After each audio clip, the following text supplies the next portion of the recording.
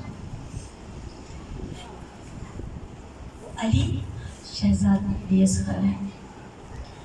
روایت میں لکھا ہے کہ جب علی اصغر کا کوئی پرسن نہیں آتا ہے نا، میں نے اس سے پہلے پچھلی مجلس میں بھی یہ بیان کیا تھا، جناب ربا آنے والی ہر بی بی کے چہرے کو دیکھتی ہے کہ کون کس انداز سے پرسکتی ہے۔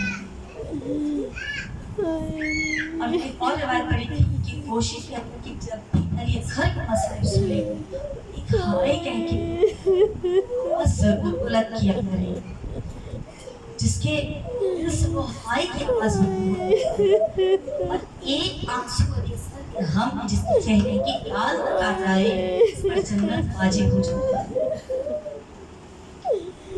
آج اس بچے کا مقصد کربلا سب سے بڑی مصیبت امام حسین نے پڑی، وہ اصغر کی شہادت کی صورت میں۔